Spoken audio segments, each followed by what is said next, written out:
आपका तहे दिल से शोरू प्लेलिस्ट टीवी पर खुशामदीद है और अब आप टेलिम इस्तांबुल सीज़न 3 की दास्तां के 43 का दूसरा किस्से का आगाज सुनेंगे, जिनके तहरीर निगार शेर अफगन है। तो आइए लुत्फ उठाए। ड्राइवर जेहान और दमला को यो देखकर चला गया। इस हरकत के बाद जेहान और एक दूसरे को हैरानकुन मुस्करा के देख रहे थे। तो जेहान बोला कि ये क्या था। मैं समझा कि तुम्हें सब कुछ शायद याद आ गया है। तो दमला ने जेहान को थप्पड़ मार के जेहान का गाल लाल कर देती है। तो जेहान बोल पड़ा कि अब ये क्या है। तो दमला ने कहा कि पहले मैंने क्या किया उसका जवाब मेरे पास नहीं, पर इस हरकत का जवाब मेरे पास है। मैंने तुम्हें कहा था कि जहां मैं जाऊं तुम वहां अपनी मौजूदगी बाकायदगी से रखोगे, पर तुम अपनी मौजूदगी रख नहीं पाए, ला मौजूद रहे। ऐसे क्यों देख रहे हो? वो तो मैंने एक फिल्म के अंदर देखा था कि मर्द जात को कैसे रोकते हैं। तुम ना भागते तो मैं ये ना करती। मेरे बाबा ने तुम्हें मेरी हिफाजत के लिए रखा है। शायद तुम भूल चुके हो। तुम्हें थप्पड़ क्या लगा कि तुम भाग आए। तो जेहान ने कहा कि कर्ज तो लिया है, पर हम भूलने वाले इंसान नहीं। हम चुका देंगे। हम जर खरीद गुलाम नहीं। हाँ, कर्ज लिया है, इसका ये मतलब हरगिज नहीं कि जर खरीद गुलाम बन के वो अपनी इज्जत के साथ खेलने दे। हर निचले दर्जे की इंसान की भी इज्जत होती है। ये हरकतें और करके किसी और की टैक्सी में बैठ जाओ, ये कहे के जाने लगा। तो दमला अब दिदा होकर बोली कि जेहान अब तुम्हारा पेशा क्या है। तो जेहान ने कहा कि पहले मैं तुम्हारा ड्राइवर था, अब मैं इस्तांबुल का ड्राइवर हूँ। तो दमला ने कहा कि ड्राइवर का क्या काम होता है। तो जेहान बोला बेसब्रे और भटके मुसाफिर को मंजिले मकसूद पे पहुंचाना। तो दमला ने कहा कि तो फिर इस भटके मुसाफिर राह रास्त पे लाना तुम्हारा ही काम है। मुझे जहां होना चाहिए वहां तुम ले जाओ। तो जेहान मोड़ कर दमला को देखता है और दमला को बैठा के ले आता है। तो दमला टैक्सी से निकल के बोली कि जेहान, ये तुमको इस जगह के बारे में कैसे मालूम? इसके बारे में तो मैं अपने ख्वाबों के शाहजादे को भी ना बताऊं। क्या हमारे ताल्लुकात इतने घेरे थे कि मैंने अपनी जाती और खुफिया जगह तुम्हें बता दी? मैं यहाँ ज़हनी सुकून के लिए आती हूँ। तो जेहान रुक के बोला कि तुम मुझे अपने दिल के मामलात बताती थी। रही हमारे ताल्लुकात की बात, तो मैं तुम्हारे सामने खुलासा नहीं करूँगा, ये तुम्हें खुद याद करना पड़ेगा। तो दमला बोली कि जैसे तुम कह रहे हो कि जैसे मुझे सब कुछ याद आ जाएगा। अब रहने दो जेहान। और दमला बेंच पे बैठी और बोली कि क्या तुमने किसी से ताल्लुकात कायम किए या फिर तुम तन्हाई पसंद हो? तो जेहान ने कहा कि अवाल कोई मुझे फुर्सत नहीं, मगर एक थी, मगर इस शहर ने उसके ज़हन से मुझे मिटा दिया है।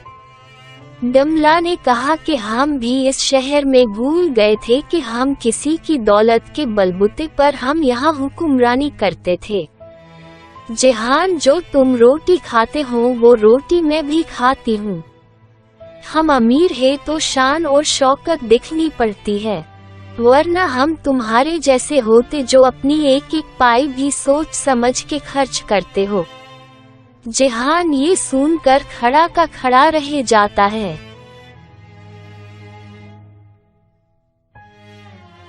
दूसरी जानिब योसाफ मीटिंग में बार बार लटकी हुई घड़ी देख रहा था। रहा ना गया तो वकील से पूछा कि क्या हुआ वकील साहब, अब किसका इंतजार है? दस्तावेजात तैयार कब से पड़े हैं? वकील ने कहा कि थेरे जनाब, थेरे सबर भी एक चीज का नाम है। ये लो वो आ गए। तो यूसुफ जलाल को देखकर अचानक कुर्सी छोड़कर खड़ा हो गया और हैरानी से कहा कि आगा साहब आप जिंदा हैं। तो जलाल साहब ने बैठ के जवाब दिया कि बैठ जाओ, सुकून से बैठकर एक बात सुन लो, मैं आगा नहीं जलाल हूँ। तो यूनुस बैठ जाता है। तो जलाल ने कहा कि इतने घबराए क्यों हो, लो पानी पी लो, जरा अपनी और चेहरे का राग बहाल करो, सुनकर मुतमिन होकर ना बैठ जाना, ये ना सोचना कि मैं आगा नहीं तो मैं तुमसे आगा नहीं, मैं तुमसे और तुम जैसे लोगों से अच्छी तरह इल्म रखता हूँ। ये लो बैग और साइन करो। तो साइन करने लगा तो जलाल ने कहा कि खजाने की कुंजी हाथ लेने क्या फायदा, 10 रिहा का दूध मांगवा नहीं सकते, तुम्हारे हाथ देखो कैसे कप रहे हैं। तो उसने साइन कर दिए। तो यूसुफ ने कहा, क्या आप जलाल होल्डिंग के बानी हैं? फिर वो बंदा कौन है जो आजकल जलाल साहब के नाम से बेहद मशहूर है? तो जलाल ने कहा कि कुछ लोग ऐसे होते हैं, अपने नाम से ज्यादा काम पर तवज्जो देते हैं, मुझे ऐसा कोई शौक नहीं, तस्वीरें खिंचवाता फिरता रहूं, इसलिए एक बंदा रखा हुआ है, वो मेरी जगह जा जा के खिंचवाता है। ये तो हुई खुद को छुपाने की बात। मैं जाते जाते मैं तुम्हें एक और बात नसीहत करके जाता हूँ, सौदाबंदी के दस्तखत करने से पहले तस्दीक कर लिया करो कि कहीं ऐसा ना हो कि जिसकी खातिर हम सौदाबंदी कर रहे हैं लाल लाल नोट के बजाय रदी टुकड़े तो नहीं, कुछ तो ख्याल कर लिया करो। इतने बड़े महकमे के सरबराह हो, तुम्हारे नीचे कितने और कायों के रोजगार तुमसे मुश्तलिक है। ये कहे कि चला जाता है। तो यूसुफ बैग चेक करता है, मैगजीन की कटी हुई पर्चियां थी। तो यूसुफ बोला कि जलाल साहब ये आपने क्या किया है? जलाल के गार्ड पकड़ लेते हैं। तो वाकिल बोला, वो ही हुआ जो तुम हर किसी साथ करते हो। आप ये ना कहना कि धोखा लफ्ज तुम्हारे लिए एकदम नया है। तुमने एक दस्तखत करके तुम्हारे जबान और हाथ की सारी कुव्वत निकाल दी। अब तुम्हारी जबान और हाथ बेजान है। अब तुम जलाल साहब को रोक नहीं सकते। अब तुम खामोशी से बैठ जाओ। तो वो कहता है कि छोड़ दो मुझे, और टाई गीली करके बैठ जाता है। जलाल साहब बाहर आकर दस्तावेज़त मुस्तफा को देके कहा कि ये उस वक्त देना जब मैं तुमसे मांगूं। ये अमानत भी एक बारिश होती है। इस पहले तुम वो शख्स ढूंढ लो जो आगा होल्डिंग से वाबस्ता और वाकिफ हो। तो मुस्तफा बोला कि ऐसे इंसान को तो मैं जान पहचानता हूँ, इसका नाम जहांगीर है। जलाल ने कहा ठीक है। तो मुस्तफा बोला कि पर सर वो बॉडीगार्ड का मैनेजर था, शायद उसको पता हो जो हमको चाहिए। तो जलाल ने कहा कि अब ये कहाँ है? तो मुस्तफा ने कहा कि अब पता नहीं सर। तो जलाल ने कहा कि पता करो और अब मुझे उस लापरवाह इंसान के पास ले चलो। तो जलाल गाड़ी में बैठ गया। अब यूसुफ बाहर निकल आया। जलाल गाड़ी का पीछा करने लगा, जहां रुकी वहां रुक गया। दूसरी जानिब इस्तांबुल की शाम हो जाती है तो डमला बोली के जहान मैंने अपने आप पे बहुत जोर लगाया कि किस तरह साफ करो कि यादों की तस्वीरें धुंधली की धुंधली है। शाम हो चुकी, अब तारीख छाने वाली है। इससे पहले ये तारीख मेरी यादों में छा जाए, तुम मुझको यहाँ से ले चलो। और खड़ी हो गई और कहा कि अब चलो। भी खड़े क्यों हो गए? तो जहान बोला कि एक परिंदा जो साहली सतह की पार्टी पे जो बैठा हुआ है, जब तक वो कामयाब ना जाए मैं हिलने वाला नहीं। तो डिमला ने कहा कि कौन सा परिंदा? तो जहान बोला कि जो बड़े गोट से समंदर को देख रहा है। तो डिमला ने भी देखा कि किस तरह एक बड़ी नहर आई, उस परिंदे ने समंदर में अपना मुंह दबोया। जिंदा मछली लेके उड़ गया। तो जिहान बोला कि आखिर वो सुखरूह हो गया। तो डिमला ने कहा कि इसमें बड़ी बात क्या है।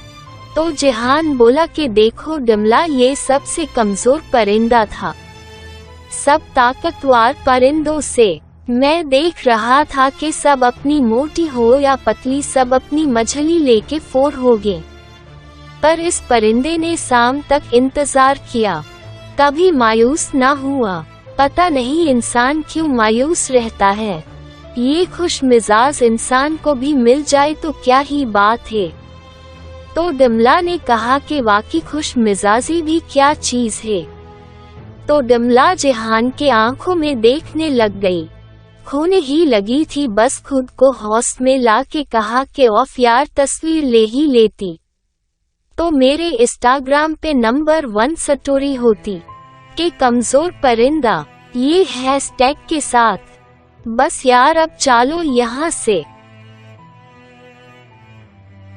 कादिर नहा के गाउन पहन के निकलता है और होटल के सर्विस फोन से इटालियन चिकन रोस्ट ऑर्डर लिखवाता है।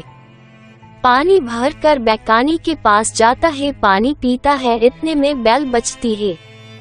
कादिर दरवाजे पे देखकर कहा कि अंदर ले आओ, पर जलाल और मुस्तफा दरवाजा खोल के आ गए। तो कादिर ने जलाल को देखा और जलाल ने कदीर को देखा और दूसरी तरफ यूसुफ की कार भी आ जाती है और यूसुफ जलाल की गाड़ी देख लेता है। गाड़ी बैठे बैठे गाड़ी में से पिस्टल निकल के लोड करके और पिस्टल छुपा के गाड़ी में से निकलता है। आगे पुलिस को देख के रास्ता तब्दील कर लेता है और दूसरी तरफ इतने में एक होटल का खादिम इटालियन खाना ले आता है। तो जलाल ने एक लोकमा लेके खा के कहा कि आवल तो तुम पूछोगे नहीं, इसलिए मैंने पूछना गवारा ना किया। तुम्हारे प्लेट में से बह मुश्किल छोटा सा लोकमा ले लिया, जाओ और उसकी जगह पे रख दो, और हाँ वहाँ रखना जहाँ ये जनाब तक क्या लगाए, बड़े सुकून से खा सके। वो रख कर जाने लगा तो जलाल ने कहा कि ये लो लोकमा बहुत ललिस था। फिर वो चला जाता है। अब जलाल साहब कादिर जानिब बढ़ा और मुखातिब हुआ कि बह मुहतरम बाखुदार चस्खारेदार होटल में तुम्हारी जिंदगी कैसे कट रही है। तो कादिर ने जवाब दिया कि ये सब तुम्हारी बदौलत है कि मैं अपने घर जा नहीं सकता। ये ना भूलो मेरा रिश्ता क्या है। क्या लोग जानते हैं मैं तुम्हारी पागल बहन का कुछ लगता हूँ। तो जलाल ने कहा कि तुम अपनी गलीज़ ज़बान से मेरी बहन को पागल ना कहो, वरना मैं भूल जाऊंगा तुम्हारा नाम कादिर है। तो कदीर ने कहा कि हाँ मैं कहूँगा। तुम्हारी बहन पागल थी, जिसको हर कोई मिलना जोलना ना पसंद करता था, उसको मैंने अपनाया था। तो जलाल बोला कि ना अपनाते तो अच्छा था। दिल करता है तुम्हारे जैसे इंसान के गिरीबान के सारे बटन खोल दो। तुम बेगरत इंसान से भी नीचे गिरे हुए हो। तुमको नजर नहीं आता कि मैं तुमको बचा रहा हूँ।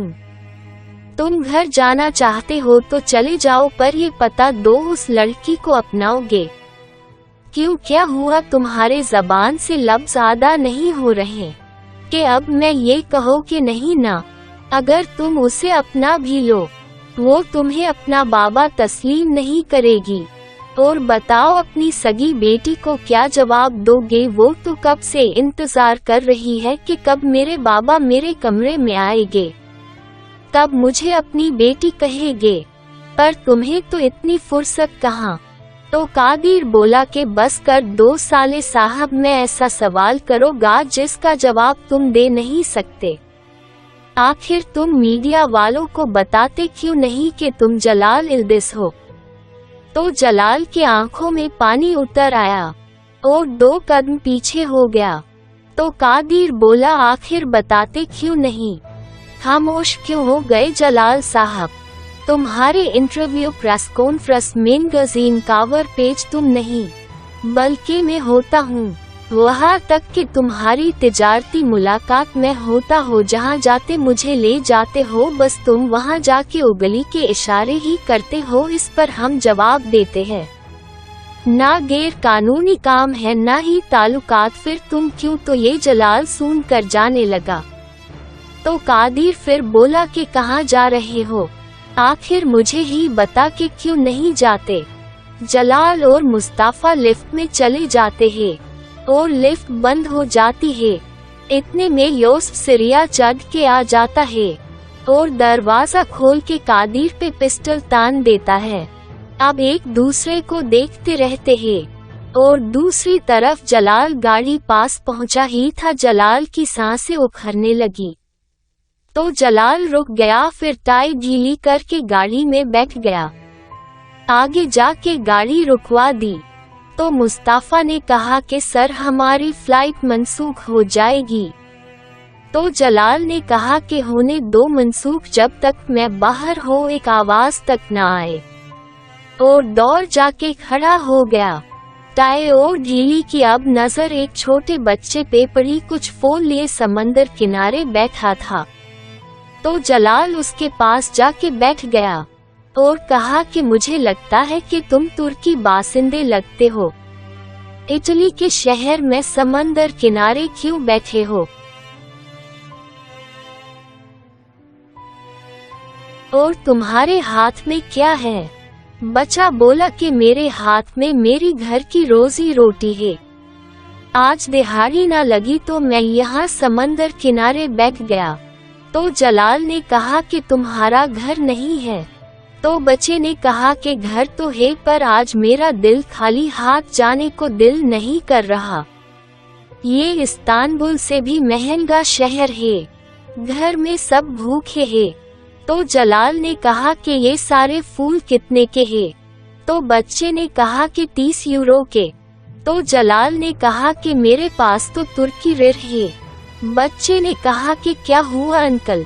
तो जलाल ने कहा कि बस मैं ये सोच रहा था कोई किसी की मदद करने से कासिर कैसे हो जाता है। फिर जलाल ने गुजरती हुई लेडी को आवाज दी कि क्या आप मेरी मदद कर सकती है? मुझे मदद चाहिए, इन तुर्की रिर के बदले में 30 यूरो चाहिए। वो दे देती है। तो जलाल सारे फूल खरीद लेता है। यूं रात में से नया दिन निकल के आ जाता है। जिम्रे आयशा को पकड़े हुए लेके गार्डन में ले आती हैं। जिम्रे ये कहे कि जमीन पे पड़ी हुई चादर पे बैठाती है कि आराम से बैठ जाओ, और खुद भी आयशा के पास बैठ जाती है। आयशा चारों तरफ देखती है पर सूरज को देख नहीं पाती। तो जिम्रे अपने दोनों हाथों से आयशा की आंखें ढांपती है और कहती है, जरा सुन के बताओ हवा में खुशबू किसकी है? तो आयशा ने कहा, जो सूरज से गर्म धूप आके गिल्ले फूल और सब्ज परतों पर गिर रही है, उसकी बदौलत खुशबू पैदा हो रही है, चारों तरफ फैल रही है। तो जिम्रे ने कहा कि इनकी खुशबू सुनकर तुम्हारे अंदर तब्दीलियां नमूदार हो रही है। तो आयशा ने कहा कि मुरझाए हुए फूलों पर ताज़ा पानी की बौछार, इसकी खुशबू ने जो रूह अपना गला घोंट चुकी थी, इस खुशबू ने फिर से रूह को ताजगी से भरपूर और ठंडक भरा हाथ लगा के जिंदा कर दिया हो। जिम्रे, आप ही क्या ये खुशबू महसूस हो रही है जो ये हवा में है? जिम्रे ने आंखें बंद करके और सुन के कहा, हाँ आज खुशबू आ रही है, इसलिए मैंने सोचा कि तुमको भी ऐसी खुशबू सुन गई जाए, इसलिए मैं तुमको यहाँ ले आई। तो आयशा ने कहा कि बास लोगों को ये आती नहीं, जिनको आती है दूसरे के बालों में लगा देते हैं। जिम्रे हाथ हटा के बोली, क्या तुमको एक फूल चाहिए? तो जिम्रे उठकर फूल तोड़ने लगी तो आयशा ने रोक दिया। ये कहे कि जिम्रे, इस फूल को ना तोड़ो, अभी तो वो नौजवान खूबसूरत एक फूल है, अभी उस पे तितलियां आके बैठी नहीं। जो नीचे एक फूल टूटकर गिरा हुआ है उसको उठा लो। तो जिम्रे ने उठा ले आई और बैठकर आयशा के बालों में लगा दिया। इतने में उनके पास भागते हुए एक कुत्ता आ जाता है। तो जिम ने कहा कि ये देखो तुमसे मिलने कौन आया है। आयशा ने जब कुत्ते को हाथ लगाने के लिए बढ़ाया तो आयशा की हथेली से कपड़ा उठा तो आयशा की जख्मी हथेली आयशा को दिख गई, तो आयशा फौरन ढक देती है। तो योनस अपने कमरे की खिड़की से आयशा जिमरे को देख रहा था। तो योनस के कमरे में अचानक नूर मैडम आ जाती है और आते साथ कहती है कि कल तुम्हारे कमरे में आना चाहती थी, पर तुमने दरवाजा बंद करके रखा था। वो लड़की कौन थी और तुम उसके घर में क्या कर रहे थे?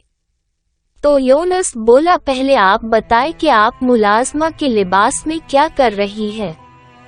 तो नूर ने कहा कि तुम ये देखकर नए सवालात पैदा ना करो, पहले मुझे जवाब दो। तो योनस ने कहा कि क्या वो लड़की?